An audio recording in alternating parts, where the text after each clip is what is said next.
Halo Sobat Haus Bola. Timnas Indonesia dipastikan gagal melaju ke partai final SEA Games 2021 setelah ditundukkan oleh Thailand 1-0 dalam babak extra time.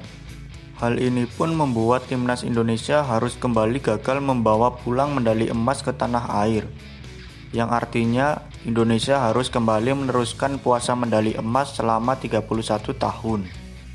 Indonesia terakhir kali mendapatkan medali emas pada SEA Games tahun 1991 di Manila, Filipina. Timnas Indonesia tampil kurang apik pada SEA Games kali ini. Meskipun timnas sudah diperkuat pemain yang bermain di Eropa seperti Egy Maulana Fikri dan Witan Sulaiman. Adapun Asnawi Mangku Alam yang bermain di Liga 2 Korea Selatan. Hal ini belum cukup untuk menyudahi puasa gelar Timnas Indonesia di ajang SEA Games.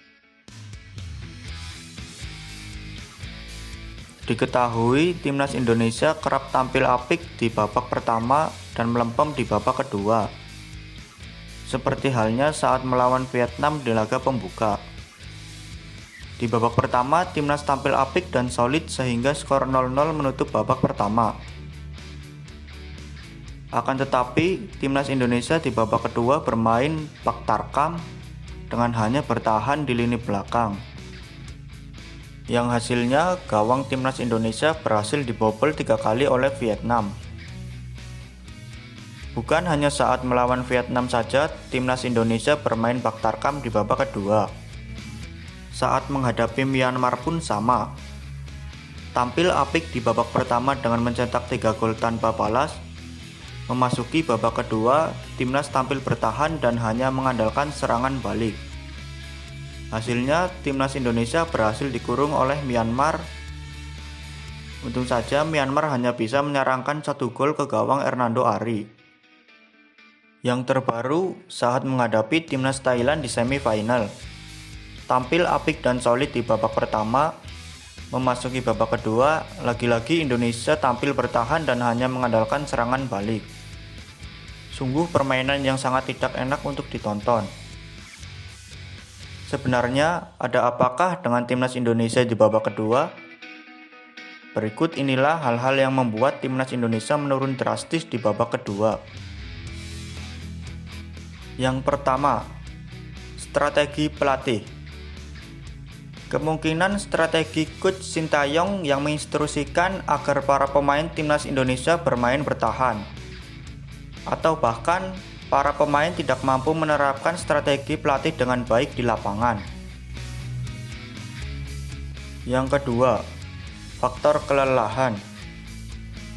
Faktor kelelahan kerap jadi masalah serius bagi para punggawa timnas Indonesia di babak kedua. Hal ini bisa dilihat dari permainan yang melambat dan tak seagresif babak pertama.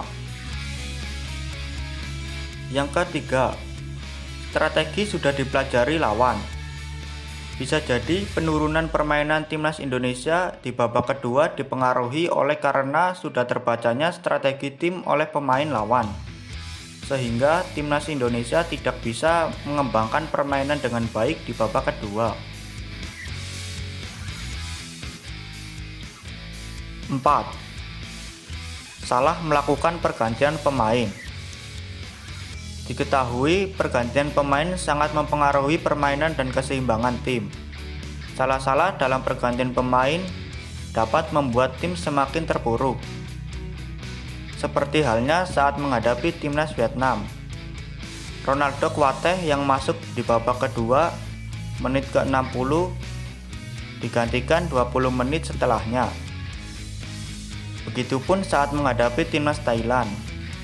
M. Ridwan yang masuk di menit 85 digantikan pada babak extra time karena tidak sesuai harapan pelatih.